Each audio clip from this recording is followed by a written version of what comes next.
Hello, everybody. We're here today with Alan from the Fort Collins Rockhounds, and he has a beautiful, amazing rock tumbler setup that he's going to share with us today. Okay. Go ahead, my friend. So, yeah, this grew organically over time into quite an elaborate setup just in a little utility area. It's tight in here, but we'll do the best we can to just show you what I do to load and get the tire grinder going for a 4-day run to grind the rocks. So there's a method to the madness of all these buckets. These are empty buckets I've collected over the years from a local bakery. These are remaining rocks from last summer that are in coarse grinding phases. Most of these have been pre-oiled already, and I've judged that they need more grinding. Some of them further down, like that's, Yellowstone River petrified wood that could use more cleaning up. Some of them are still very rough, but they're further down in here. But as we dump them out, you'll see them. Okay, so what else is over here? Well, this is grit. I buy it 50 pounds at a time. These are rocks I decided not to finish. I'm just going to give away or dump in the rock garden. I used to have more rocks stored here waiting to polish, but they're all empty now. And that over there is water and a filter bucket, and I have gravel that I'm going to give away or polish sometime as well. That's also rejects, stuff that isn't worth polishing directly. Oh, wow, small size. Yeah, and once in a while, if I run out of other stuff, I'll run it through the polishing. We actually used it one time. We were making grab bags for the annual show, and they needed agate, and I had chips of, zillions of chips of agate. Over the little pieces, yeah, yep. Well, I took a gallon of polished rock, and I said, pick out the agate, whatever. Over here is stuff waiting to polish. This is out of the grinder. This is banded iron from Wyoming, separated from the rest. And these are just random rocks. They don't look any much different, except they're smoother, and they're ready to go into the polish runs. Very cool. And the little ones. Okay? Quite the elaborate process. Now, over on the right, go ahead and show them the tire again. So that's where I'm about to load. So in order to do that... So this is the grinder. Yeah. I think it's best if we interject here Alan's explanation of actually what the grinder is and how he built it. Here you can see his smaller tumblers that the grinder is meant to feed. Is the small one I started with about 30 years ago, and then I bought the 12-pounder. They're both Lortones. And that's what I do all the polishing in. For a long time I was doing the grinding in them, and I noticed that half the time is grinding. It takes a long time, and also it tears the barrels up quicker and all that. And I got motivated many years ago to make the tire grinder as a way to just do the grinding phase. So all the rocks go through here first for cleanup, and by the way, that thing holds 2 gallons of rock or glass or metal, a gallon of water, and then if you're going to do just a cleanup run, you do 1 day with no grit. If you're going to do a grind run, which we're going to start in a minute, we'll do 4 days with grit. And I wear the tires out from the inside. The belts eventually start to come loose and they start leaking. I'm on tire number 8. And I've managed to score free tires with some damage to them that they're still usable for me from a local shop. I've got 3 more stored out under the deck under plastic, so I'm good for a lifetime at the rate I go through them anymore. The tire does leak, and you can see why it's messy. It's got a leak here I've been repairing recently, and the back had been sealed up, and this tire is almost done because, especially if the tire collapses, if the sidewalls get thin enough and start to collapse, you can't run them anywhere. Careful, you're going to get real dirty and there might be sharp stuff in there. Now inside the tire, hard to see, these are hockey pucks that I buy $1 or $2 a piece, and I put them up there and I screw them through the wall, and that's why there's a leak, because one of them wore out, and then there's a hole I've been trying to seal up where the screw was, and I've screwed another one in. Here, if you look over here, you can see the... So that's a screw holding a hockey puck on the inside. 3 screws through the tread holding the hockey puck in place. Oh yeah, I can see the hockey puck. The reason you do that is to make the rocks turn over more. The tire grinder... Otherwise the rocks would just kind of slide and stay at the bottom. It wouldn't be as efficient. They have to stick to the walls. Now if you go down and look at the lower right... Down here? See, yeah, that's a 5/8 inch steel rod. And you can look at the motor at the back. There's a pulley running the motor. And so that drives this thing. So we're driving a 31-inch diameter truck tire from a washing machine motor with a 5/8 inch rod. So it's got very little friction, and it's a remarkable gear ratio. And one of the things I sometimes do is put sticky stuff on the outside of the tire so it'll stick to the rod. So all the friction is that rod. That right there. And so the thing is spinning at a high speed, 3,000, 1,800, or 3,600 RPM. And the tire is going around once every 8 seconds. So it's only running at about 8 RPM maybe. and you'll see it in a minute. So when we run it, after we load it and start it running, and you can put this on the video later when you show that part. Is that no? Those are snug. They don't come apart. Wow. And that's just to keep it from flopping over. So this is the structure that keeps it upright. Right, and you can see there's little roller bearings. Those are roller blade bearings. And then there's some roller skate bearings down below. They're getting pretty old. I'm going to have to replace them when they wear out. And you're going to get your hands dirty, but okay. There's a lot of oil. Oh, okay. A lot of oil and grease and dirt involved in this. Now this you invented yourself. Not exactly. So take a shot of that. Oh, okay. This is from 1967. It's an article I found. You'll see theirs runs very differently than mine for it's open. So there's many ways to do this, and I knew they existed, but then I decided I'd build my own as a grinding machine, and it was fun. Here's a cartoon even, see if you want to capture that.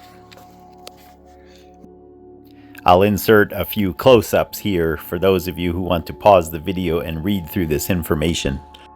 Okay, so the cartoon caption is, "Woe is me, I'm feeling so deflated today, positively dreadful." It's the tire. And she says, "I'm here to return this despair tire." Not spare, despair tire. So all about, the fact that it's a tire tumbler and tire jokes. Okay, so. Didn't you take a tire back to the dealer, to the people you bought it from? When they really wear out, I take them back and throw it on the recycle pile. And that's how they ultimately get rid of it. I wear them out on the inside, which is the interesting point. Okay. I remember a funny story. Maybe it was a joke that you said the warranty was no good. Yeah, the warranty's no good. And then the guy was confused because it was worn out on the inside. Okay, let's jump back to the reloading. A gallon bucket, okay? To give you an idea of size, yeah. So I have to decide what I want to throw in. At this point, I'm not worried too much about segregating or what goes first. I'm just going to pick up a bucket. And I'll let you do whatever filming next to you, but I'm going to make a gallon. And you got your petrified wood from the Yellowstone, other random rocks. Why, this looks like a piece of Montana moss agate. Look at that. It's going to go in. So I do 2 gallons. So here's 2 gallons goes in there. Yeah, this whole thing only takes a couple minutes to get started.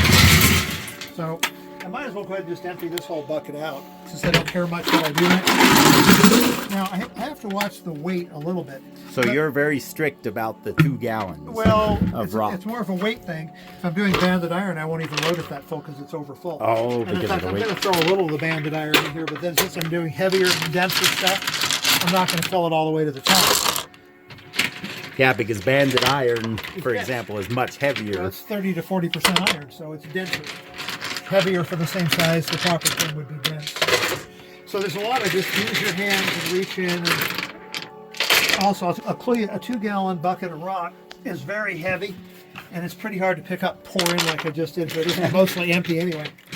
Okay, now that's good enough. That shouldn't be too heavy. This goes in. Next, I add water. One of the things I do is I recycle some of the rainwater. I don't take it out of the spooge bucket. At the end, we'll do a separate short segment you can use to show how I wash the rocks. Well, we'll do more later, but there's a bucket behind you that I don't pull water out of, which is where the slurry gets separated, the water goes down. So then after it settles, you pull the water out of there. I pump it out, yeah. But if I'm doing washing stuff in a bucket and it's not too filthy or has a little soap in it, I'll make it stinks a little bit. It still gets a little organic. And so that way I don't always have to pull a gallon of fresh water. Okay, you'll throw this in the sink. So roughly 2 gallons of rocks. And a gallon of water. And a gallon of Now, if I was bringing home completely fresh stuff and I wanted to clean the lichen off and see what was inside, that's what I would do. So this has already been ground once. Not all of it, some of it. Oh, okay. Most of this, here's a piece that obviously hasn't. Oh, no, that's been through also. It's got crud on it. Look at some lichen on it. It's quite possible this has all been around at least once. Typical rock will go 3 or 4 runs. It's smooth enough to and your run is about 4 days. It is 4 days, yeah. With a coarse grit. I think all this has actually been run at least once. That might be a rough rock. The way it came home here, that's probably come home just like that. That's it. It's natural. It's been washed. Form. Well, it's been washed and dried, but it's otherwise, yeah. Now, the next thing you got to do is put grit in. Grit's an accelerator. Rocks will grind on rocks, just like on a beach or in a river. But if you don't put in silicon carbide grit, and that's a fairly coarse grit, then it'll take a lot longer. So Oh, okay. Okay, step over and let me dump. So like roughly what amount is that? Oh, I eyeball it. A pint or so, it looks like. Well, the reason for 4 days is that's about what it takes to get rid of, to turn all this into a fine-grained slurry where it quits grinding much. So silicon carbide is second only to diamond for hardness, but it breaks up and shatters kind of like garnet does. And so, after 4 days, there's nothing. If you feel it between the fingers, it's a slurry. It's like a ceramic Okay, mud, okay. and has no grit to it. So when the grit goes away, you're done, pretty much. Okay, next, you need to back up because I'm going to sit down Okay. and get the door on. Now you can come up anywhere you can see. Okay, this is this old nylon cutting boards I had that work better than the original wood that I was painting. I spin these back. I think last time I was here, you had a wooden door. Yeah, exactly. Wow. And I got tired of the wood wearing out faster and all that. I have a mark on here where it lines up. This is the inside of the door. You can tell it's been through hell. It's got caulk on it, weatherproof caulk. It's got foam, weather and stripping, and that makes the seal. But to make it always be in the same spot, I line up the marks like that. See the mark there? Okay. Fascinating. And then I start spinning these on. And at first loosely, and then I have to tighten them because the foam expands and then tightens as I do it. And one you of gotta them tighten them kind of evenly rather than tighten one down all the way. more or less. This one broke and I didn't have another of these. So I had to replace it. But these are off of like lawnmowers. And I could use another couple lawnmowers worth. Okay, now we're going to fire it up. You ready? Ready. Okay, nothing happens. Well, a little bit, but you know why? I sprayed this with sticky recently. Look how it wants to turn sideways and stop. Yeah, I see so that. until this bar physically gets warm and the rubber gets warm, I have to keep it moving. Huh. Now, I would have shown you what it looks like with the door open, except you've already got short videos you can steal from me that show like bottles going inside. Yeah, I showed the hockey pucks and... No, earlier on my website. Oh, yeah. So if you want to show what it looks like, steal those videos. The first 20 seconds you're doing your own, but the two of them that show with the glass in it. Okay, I saw that. Yeah, that was just... Okay, so hey, it took off running. Now it's Sometimes I have to let it run a minute or two and keep shoving it. Now, then I go around and I make sure that all these are down as tight as they need to be. I start tightening it. And I'll check it again in a few hours. Because with the change of temperature or whatever. No, because the foam squeezes down a bit. Look at that thing go. Have you ever thought of like putting like rhino lining or something on that rod? No, because it isn't worth it. It works. Yeah, it's I thought about getting a cement mixer and lining it with truck bed rhino plastic. I've looked into it. It's expensive and it would wear off, and it's also overkill. One of the general problems, and you can narrate this later if you want, with any tumbler is on the one hand you need to be able to get into it, but on the other hand you need it to be a sealed unit while it runs or it leaks like crazy. And some of this leakage mess is from when I empty it out. We'll show you that 4 days or whenever we have you back here for the emptying. Okay. But you can see it's hitting the bearings. And, yeah, that's what I was just catching. And the tire is actually getting a little rubbed off like right here, where it's hitting the metal on the bottom of the bearings. Eventually it might cut through the tire. Oh, yeah. Whatever. It has like a groove. I think the thing has settled down a little bit and this is no longer, I should lower this down. Ooh, you know what? It's time to lower this down. I don't know why. Okay, yeah. The tire shrunk. I think you said you get like 3,800 miles off of a tire. Something like a few thousand miles. Yeah, okay. Fascinating. Okay, so the tire is running. I have to check to make sure that it stays tight. And the last thing to do anytime I'm down here on anything is grab the clipboard and make a note. So it is now Wednesday, and it is 3 o'clock roughly. So I write down Wednesday 3, and that says I'm going to dump it out in 4 days. In 4 days. Yeah, and then I've got the little tumblers are noted on there as well. Friday, so Sunday afternoon. Right, would be the plan, about 3 o'clock-ish. Plus or Okay. minus a few hours. It's good enough. The reason I know 4 days is I've experimented when I first started doing it with open it up after it. If you open it, you got to really do a lot of cleaning to get it sealed up again. So you don't want So to you don't want to open it too for soon. no good reason. Yes. Okay. But then you feel the grit. You go, hey, 3 days I still feel a little grit. 4 days I don't feel anything. So, okay, and it makes what I call slurry. Well, slurry is let me start over. It makes slurry. I call it slurry in a hurry, and this is where it ends up going from the sink. and when we dump it, you'll see how that works. So that's nasty stuff. It's a 23-gallon bucket. We let it settle. I'll get ahead of myself a bit. I can add aluminum sulfate solution to help as a flocculant. To help it settle. Alum. Alum, yeah, there's Alum. the bag right there. Aluminum sulfate. Okay. I used to grow crystals with that. And you still can, yeah. So this drains to here. This, when I think it's far enough down, I can siphon pump it into there. If you want to reach back and look, you'll see there's a bucket, gravel on the bottom. I see that. Pillowcases and paper bags, and it has a drain out to the floor drain. And the goal is to send this little slurry down the floor drain. Right, because it settles like concrete. We will repeat all of this when we do the dump. Okay. We won't do this. Well, you know, when I do to get it going, if I pump it, I can do that right now because it's settled for a couple of days.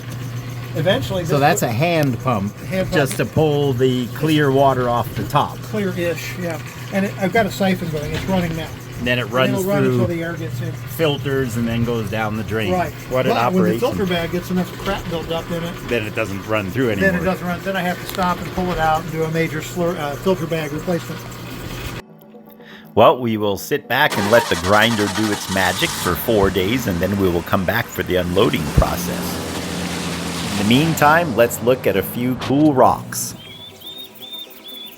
Like all of us rock hounds, Alan ends up with a lot of rocks that he doesn't consider useful for other purposes, and they end up out in the garden. These are what to me appear to be beautiful epidotes and unakites. He says he ran them through the grinder and he didn't think they were worth polishing the rest of the way. But they sure make a nice garden decoration. I want to say that about my friend. He is an amazingly generous individual. He runs his little tumblers and that giant grinder. He says he does a little less nowadays, but he's always giving rocks away. For years and years at the rock club meetings, he's always bringing in boxes of his polished rocks to give away. I think he's given some specimens to museums and schools.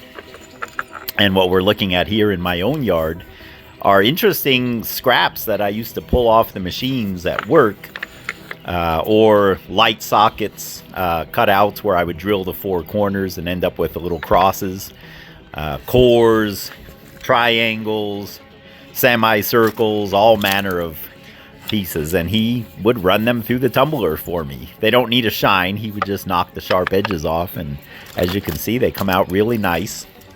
I have adorned this particular sculpture and affectionately dubbed it the Christmas tree. And for a long time, when people with kids would come over, and if you come for a visit and happen to have little kids, they're always welcome to pluck an ornament off the tree. But watch for the wasp nests. There's one right there. No wasps in it now, though, because it's winter. But in the summer, you got to watch out. At one point, I think also maybe 10 years ago or so, Alan ran some select granite gravel that I had made. He did ask me not to gravel my whole yard through his rock tumbler, but he did tumble some choice pieces that I picked out of select colors. I'm planning on moving these over to the Christmas tree since I'm starting to have some space for giveaway. I like to reciprocate Alan's generosity in my own environment, and these are very nice for people to take just because they're pretty. Well, I get the feeling that those 4 days have gone by already, so let's head back over to Alan and get a feel for what it takes to unload the grinder and sort through all those amazing rocks.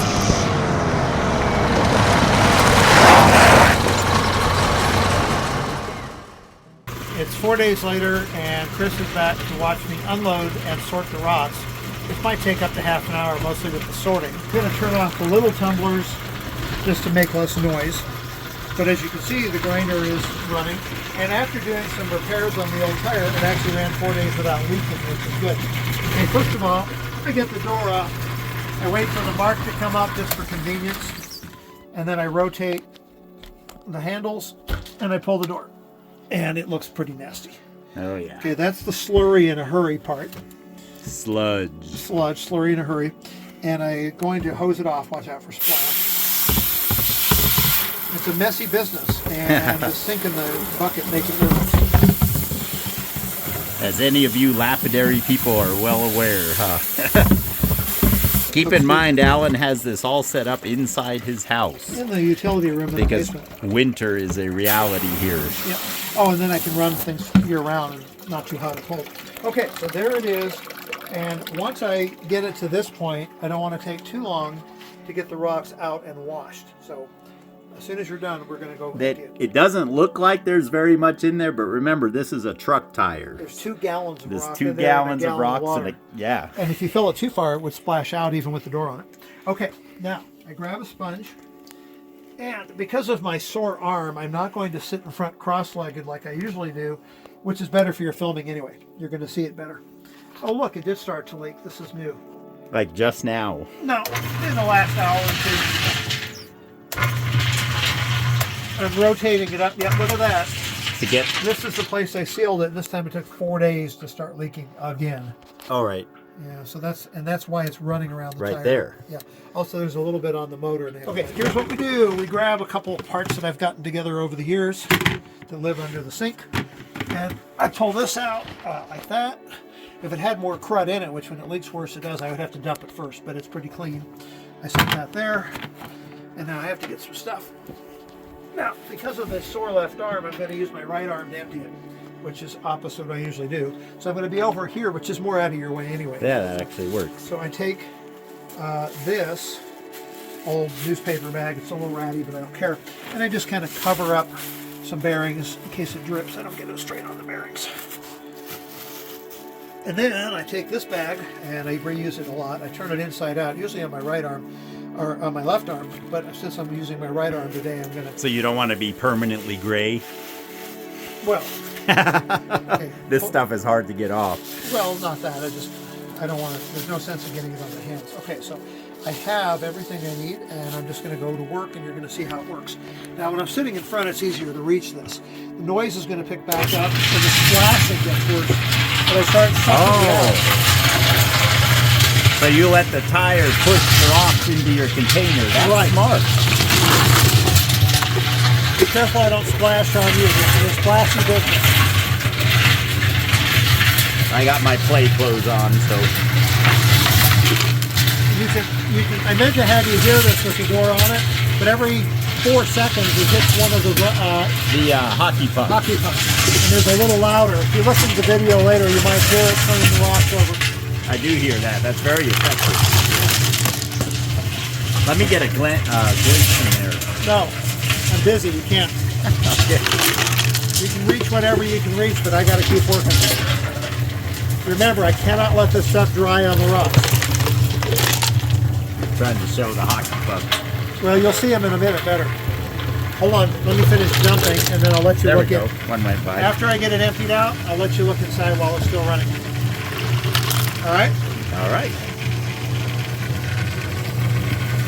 This looks like muddy rocks. Well, one of the things I was going to have you do, and I will, but not yet, is I'm going to let you feel the slurry. You can hold your phone in one hand and get your hand dirty with it. But let me bring it up to the sink first, and then you can see what the difference was. Remember that a couple of pounds of silicon carbide I put in there previously? It's just mud now. All right. So again, these are the rocks being This goes- prepared to go into the rock tumblers that you saw over here. Right, well, this is the coarse the regular rock tumblers that you can buy. Now, right here, very carefully, especially with the sore arm, I picked this up easy on my back. It weighs 30 pounds or so. 30 pounds. So that's a and pretty this good is your load. one chance to watch the magic before they dry out. Yep. They're getting colorful. And I'm just getting the initial slurry rinsed off. It's far from done. Okay. Now, I'm just going to continue working. We'll take a break in a minute, but let me continue working with some stuff before we take a break. So, I bring this up, close it down.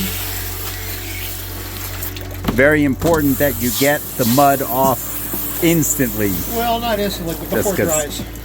It hardens up like concrete. If this gets too bad, I scrub it down a little bit. This doesn't have to be super clean, but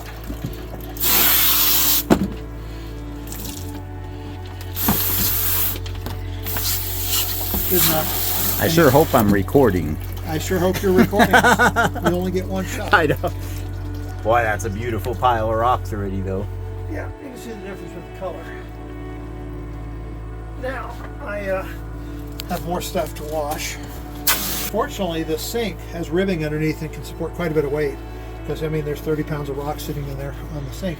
So just the rock weight is about 30 pounds Something to give like you that. guys an idea. Something like that, yeah. Okay, now, next, I want to clean the tire up before too long. Go ahead and look inside if you want. Try not to splash on yourself. So you can see the hockey pucks there. So there's one. About 4 seconds will be another. And those just... So now I notice you have all the hockey pucks toward that No, I side. usually put them on alternate sides. There. I put new ones in. I didn't worry about it. Every 4 seconds it doesn't much matter. Okay, so right now the way they are, they're all on that side. But It happened to be. it just happens, yeah. Yeah. So these are the hockey pucks after they've done their job. They eventually fall off the tire and just get rounded and eroded just like the rocks do. Each one's held in with 3 screws, and when the last screw gives out, they come loose. So that's the screw right there. Screw holes. Yeah. And there it is on the other side. Yikes. That's why that thing is called the grinder. You'll notice the rim is very dirty. I want to make sure I get it clean so it'll seal better next time, stuff like that. This is boring. This takes a while. Like I say, nylon sheets. Now that back panel, that's Also nylon, but it's filthy and I don't clean it. Okay. It's a solid nylon disc. Where this one I had to make 2 layers. One's set inside the other. There's a lip on the other side the opposite way so that the outer ring goes over the bead and the inner ring sits inside the bead. And of course it only works with a tire with this size of an opening. Would it help you, like this has to run for 4 days, and I see that this shaft is very narrow. Like if you were to put just some rubber washers or something just to increase the diameter of that shaft just by a fraction, just to speed this up a little bit, like you can cut it down to 3 days, does it work that way? Yes and no. There's some math behind this, and I can get you the equation. And I'm going to explain this while I clean some of this leakage off. Anyway, there's some math, the diameter and the rotation speed that's ideal, because what you're doing is inside you're creating an angle of repose, maximum angle of repose slope. And the grinding isn't because the rocks rub against the wall of the barrel. That's bad. That causes wear. It's because the rocks rub against each other as they fall down, and it's a permanent slope. If you just pile them up, they'd eventually slide down. If you keep rolling it, they stick to the wall and they slide down. And that's where the grinding act. That's true of the little tumblers as well. So there's some math about how fast you want that to happen. And if you go too quickly, the centrifugal force will throw the rocks more to the edge of the barrel and not work as well, or it'll be violent because they'll go over to high and drop. And that cracks them more. And as this is already kind of bad that way. On the other hand, I'm going to rotate it now until I get the bad spot up. Where's the leak occurring here? There it is. One more look at the leakage spot. And it's just been impossible to seal that up with 2 different kinds of glue or caulk. And I'm using right there, that round thing is a tire hole. Like a tire patch plug. A tire patch plug, and it still leaks out of there because this is just beating the hell out of this thing. It goes through hell every time it runs, basically. Well, yeah. Okay, so if you go too fast, the rocks will run too far up and they'll drop and crack and there'll be too much energy.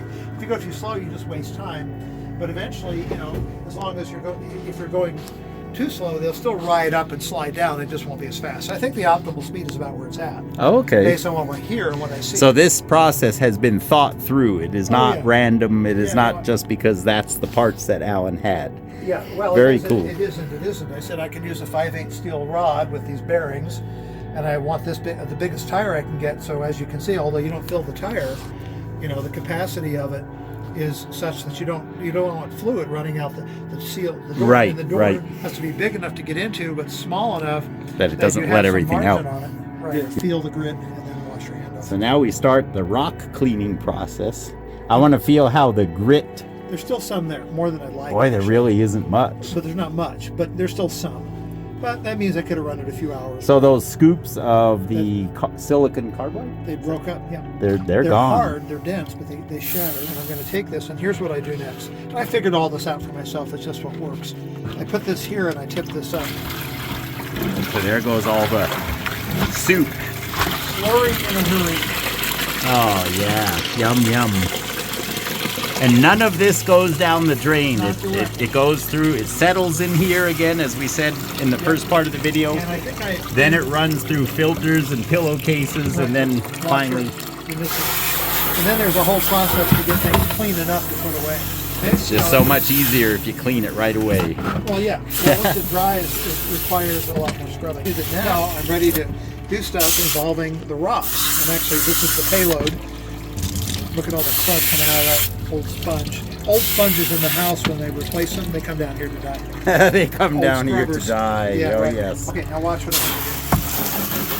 So I'm running stuff down the stream, and then I'm going to give it a tape, move it over, look at all that crap that came out. Oh, still a bunch of And almost gravel. You see how there's some gray that's a little bit thicker? That's still kind of... That's residual. I mean, so, you know, it's mostly done grinding. I could have kept going, and it would keep grinding, but it would slow down. Yep. So you're trying to strike a balance between no grit, too much grit, and move it back and again. So this is the process. Okay, now we're going to do the sorting process. And you see I do a lot of spraying, shaking and spraying. And I'm watching for, do I need to dump it even? No, there's still a little bit coming out. Pebbles come out. There were no pebbles when I started. So the pebbles don't really hurt going down the drain, because Well, they're only going right here. Right, exactly. And the pebbles are from breaking up rocks. Yep. I mean, even though they start smooth, they break up. Okay, next thing I do is I grab a bunch of old yogurt containers, spread them out, and I'm actually sorting them into at least 3 categories, 4, maybe 5. So there's the stuff I don't think is worth finishing. And it goes, if you turn around and look over here, that big bucket is eventually going to the rock hound squad or a rocker. Those are just things I don't even think are worth grinding the rest of the way. These will probably end up either in my backyard or someone else's backyard. And to the extent I separate out gravel, I put smaller pieces here. Same deal. These are pieces that I think are worth polishing. Remember, we saw this in the first part of the video. However, sometimes if I have nothing else going on, I will polish that and make, you know, random whatever's out of it. So that one went through the half-inch mesh, but it really is a big rock. But basically, this is stuff that shouldn't fit through the mesh, or should fit through the mesh. So you do sift through a mesh, yeah. Yeah, I have a mesh, and you'll see that in a little bit. Okay, now we're ready to sort. I'm just going to get on it. Often I run the radio, but you're here, so I won't. And often the tumblers are running, but since you're here, they won't. And I'm just going to start the process. I take my glasses off so I can see better. And I'm just going to go one rock at a time. So this is, and I'm starting the sorting process. This, for example, is a piece of Delaney Rim, Wyoming, stromatolite, and I think in my quick judgment, it needs more grinding, so I throw it in the bucket. And that's another piece, probably Yellowstone River miscellaneous. I'm thinking, it's a quick judgment I make. This one probably could use more grinding. A lot of them, half of them, especially the big ones, don't grind as quickly. That's Montana moss agate from the Yellowstone. It's gone around 3 or 4 times already, but I still want to smooth out the interesting parts. So some of these go through the 4-day process quite a few times 3, before 4, 5, yeah. That's the Yellowstone River, highly gemmy, petrified wood, but not a great pattern. But again, it couldn't hurt to do more. Once in a while I give up on one and I say it's just not improving. Okay, this one's smooth enough to make me happy. And then I tend to divide them into low and high priority because sometimes I have more than a week's, 3-week run worth.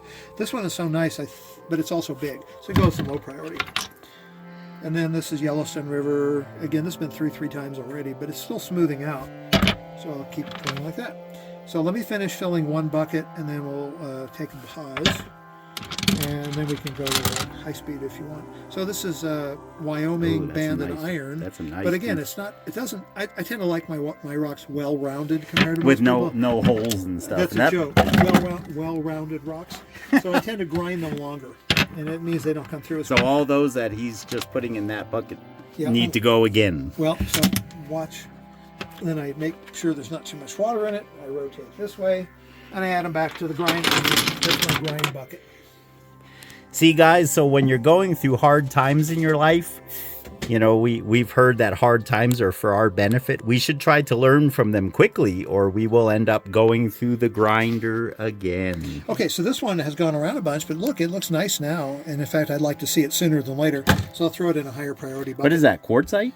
It looks like quartzite. Who knows? That might actually be from Twin Buttes Reservoir, Wyoming. Yeah, that's what I was thinking. That looks like the Yellowstone River petrified wood. Grain is coming up, but it could use more grinding. And that is how Alan went through his 2 gallons of rocks, pretty much one at a time. Usually sort the whole bucket, I burn out, and that's going to happen. Once I get down to about 1 quart container left, I stop and leave it for later. Leave it for another day. That's what's good about rocks. We could always leave them for another day. They sit around for billions of years. So it's always a judgment call. This one has some rough spots, but I think it'll polish, and it goes in the high priority bucket. That's low priority, but it's round enough. And usually the smaller pieces end up being ready to polish quicker than the bigger ones. And that's almost a throwaway, but we'll try it on low pry, grind, trash. It didn't end up showing me much at the end of the day. Okay, so you can see what's left. And I'm almost down to where I'm going to quit. Do a handful more. This one has got pits in it. I think I'll go ahead and grind it a little bit more. This one looks nice. Epidote and feldspar. This one, low priority, grind, and we're going to stop there. And here's what's next. I'm going to empty the buckets out. And this goes in the high priority polish and over to the drain board behind you. So here's some of the bigger. So these are the ones that need to be ground again, right, Alan? Yeah. In my opinion, I'm the sole arbiter. Here is stuff waiting to polish. So we got banded iron, some agates, banded iron from Wyoming, petrified wood from the Yellowstone. Quite the assortment. And this is ready to polish banded iron. There's some banded iron here, but I'm not going to separate it all out. Oh, here, this piece is easy to throw over here. So these are ready for the rock tumblers, for the regular lower tone rock tumblers. Right. It just saves wear and tear on the actual tumblers. And a huge amount of time too. Okay, now I'm going to lift this bucket out. These are ready to polish miscellaneous. These are lower priority. Throw them on the bottom. It's a judgment call, but it's part of the fun. Is I just get to do what I want. So these are high and low priority regular polish. Now I'm going to finish up for the day. Like Dump them all in there. And I will show you how the strainer works in a moment. Wait, these need more grinding, so let's get them rinsed out. Just keep filming, and I'm going to show you the rest of it. So this goes over, and now I'm down to, after having 4 or 5 of these 2-gallon buckets, I'm down to 2 gallons left to grind. So I'm low, I've gone through about it. I've either caused to be ready or destroyed about 1 gallon of rock, maybe half a gallon or more. Okay, now I'm going to show you how I do I don't always bother, sometimes I do it by hand, but I'm going to pull this 1/2-inch hardware cloth mesh out, and this is how I do it. So this is the last little bit that was left in the tub that's too painful to go through by hand. Well, no, it's not. I'm tired of it today. I'll do another round tomorrow. But if I run it through here, then I can separate the gravel from the bigger stuff more easily. Okay. And then I need to pour it back in here for later sorting. And then I'll just end up sorting the bigger pieces separately. It's, again, a rough process. It's approximate. You can't be perfect about this. You can't get perfect polish. If you're too meticulous, you'll never get done. Okay, put some water in there. So that tiny little stuff will go in the bucket of the... Not quite. Keep watching. So now I take a sponge and I bring it all together. I place some of the crud down automatically.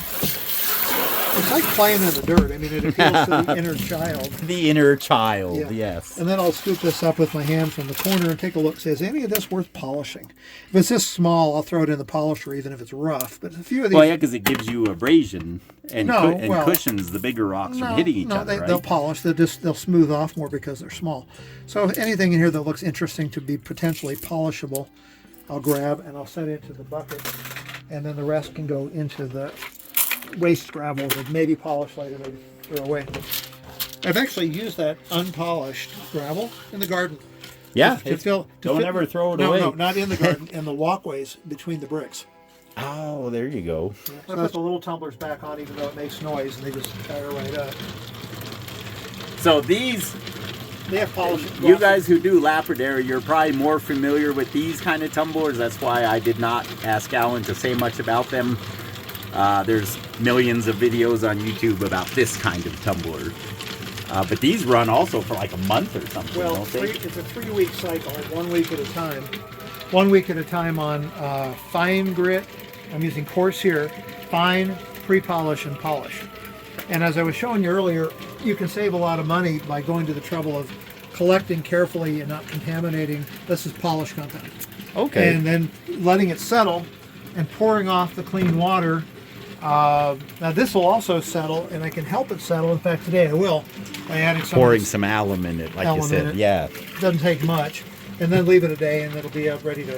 And if I'm not careful, I contaminate the filter bucket, and it quits filtering, and I have to dump it and restart it. So I'm just putting everything kind of back away. This is ready to go under here and air dry.